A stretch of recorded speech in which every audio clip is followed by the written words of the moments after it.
Hi, my name is Sunny Mishra, and welcome to my presentation on nonverbal communication systems. To start off, we're going to quickly define what the nonverbal communication system is. The nonverbal communication system works with verbal communication systems to convey meaning and emotion behind our conversations. In the nonverbal communication systems, there lies three individual systems that work together to help convey this meaning and emotion. The three systems are the visual communication system, the auditory communication system, and the invisible communication system. So, the first system we'll talk about today is the visual communication system. The visual communication system incorporates three visual codes. The first are kinesics, the second is prosemics, and the last is artifacts. Kinesics is the study of body movements and posture and eye contact and facial expression. So it pretty much deals with things you can see on the other person's face as they talk or as you talk and they listen. Prosemics studies the space in communication. Space is used to determine your relationship with the person you are talking to or who's talking to you. So, as listed here on the PowerPoint here, I've listed some distances that were found. Intimate distance is 0 to 18 inches. This is for intimate relationships, such as a husband or a wife, boyfriend, girlfriend, close friend, that kind of thing. Personal distance is a friend kind of distance. You're not intimate with them, but you're good friends with them, stuff like that. Social is just you're meeting your friends at a bar or you're meeting a friend of a friend, that kind of thing. Public distance is just you're out in public, you don't know anybody. It's the least intimate form of distance. Artifacts are objects that are used to communicate something about the speaker to the audience. The biggest aspect that is studied in this part of this code is clothing and appearance.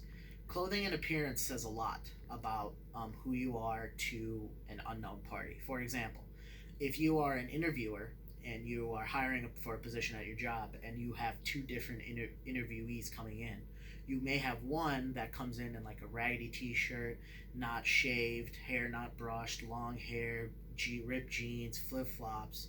You may look at that person and be like, oh, he doesn't care, he's lazy, he's not hardworking, as opposed to the other interviewee that comes in with his hair done, beard shaved, wearing a suit, well dressed, that kind of thing. So it communicates things to the other person via objects.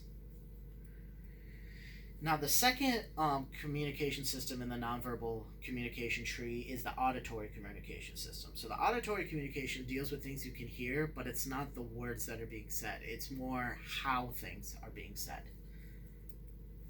Paralinguistics is the study of speech. So, it studies rate, volume, pitch, emphasis.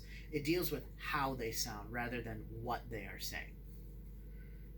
Now, the other big part of the auditory communication system is silence. Now, silence can be used to determine, if you're an audience member, for example, this speech, you're sitting there quietly, so you're either, not listening, or you are tuned in and you're listening intently and you're showing the speaker some respect by listening and not interrupting. On the other hand, as a speaker, if somebody were to pause, could be that it is to emphasize a point. It could also be a bad thing because it could mean that the speaker forgot what they were saying. Now, the invisible communication system is things that are part of the communication system that you don't normally think about. So it's stuff like touch, technology, the environment, that kind of stuff.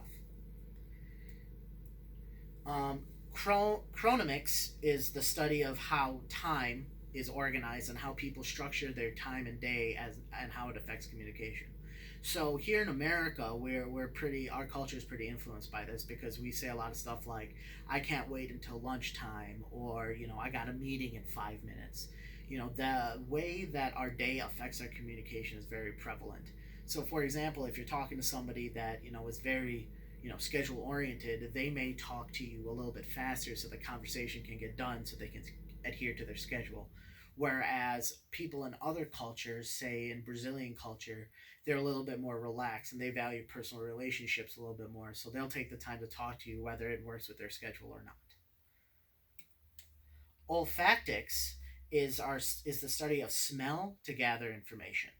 The big example that was used in the book Invitation to Human Communication that we have been using in our class is body odor. Now, body odor is a very big thing in the world, because if you're sitting there and you were at a bar and there's somebody that walks past you and they smell really bad, are you going to want to go talk to them and introduce yourself? Probably not, because they don't smell great. Whereas somebody else that walks behind and smells good, you may want to, and you may want to go socialize with them a little bit more than the guy that doesn't smell very good. So that's one thing that kind of communicates that is body odor. It kind of communicates the respect for themselves, how they take care of themselves, that kind of thing. Haptics is the study of communication via touch. So that this can be any sort of touch. It could be a handshake, a high five, a hug, holding hands, all that kind of stuff. So in this, there are 5 different types of touch that are studied in communication. So professional touch is touch that is required for your job. So a doctor that touches you, a hairstylist that touches your hair, that kind of stuff. Social touch is initial greetings. So imagine you're going out to dinner and your good friend is bringing his girlfriend to dinner. So you're meeting them for the first time. Maybe you shake your hand, you introduce yourself. That is the kind of social touch that this talks about. Friendship touch is a kind of closer touch. It conveys closeness. It conveys care. It's a little bit more intimate than the social touch. So love touch is a more intimate friendship touch, and that conveys love. That's reserved for husband, wife, boyfriend, girlfriend, that kind of stuff. And sexual touch conveys sexual feeling. Now, one thing that we don't normally recognize is the environment. The environment impacts our communication quite regularly. Imagine you're having a conversation with your neighbor outside and you see some rain clouds start rolling in. You might tell your neighbor, oh, that looks like rain, and then you guys might end your conversation a little bit early, or you guys may speed up the talk so it ends so you get inside before it rains. Another big thing that influences this is color. Now, imagine, or if you remember back to our last Valentine's Day that we had this year, if you were to go to a Meijer or a Walmart and you go to the Valentine's section, you can just see everything's pink and red. Pink and red during Valentine's Day symbols love and lust and all that stuff. So when you're there, they're trying to influence you to feel more love, buy more things for your spouse. And so that's kind of how that affects us in our communication. The last part of this is technology. Now, technology has been evolving quite rapidly in the past 10, 20 years. And the way we communicate with people via technology has also grown. So now we have Skype, we have FaceTime, but we also have stuff like instant messaging and texting. And when you instant message, when you text, it's very hard to convey your meaning. And our tone and meaning is very subjective to what the receiver of the message thinks. So we can use stuff like emoticons, shown here, to convey our meaning.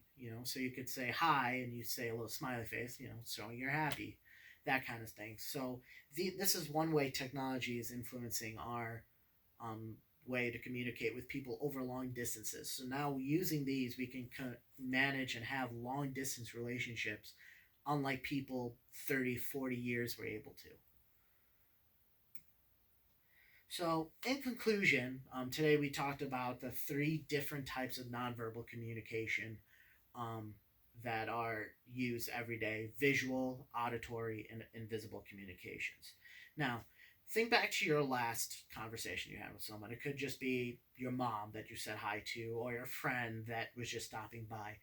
But I'm sure when you look back at it, you see maybe you used some hand gestures, maybe you made some eye contact, maybe your body posture was not where you wanted it. Maybe, the environment stopped you. Maybe you were having a conversation, but, the whole COVID made you want to end the conversation early so you could go back inside. Those are kind of the things, you don't really notice them until you think about them. Now, I'd also want you guys to think about, what if we didn't have these systems? What would conversation be like? it would probably be, in my opinion, and this is just my opinion, it would be, very monotone, very boring, and to a point it would just be communicating just to get stuff done. It wouldn't even be, fun to communicate. It would just be a thing when most of our relationships are built on communication these days. So, thank you for your time today, and hope you have a nice day.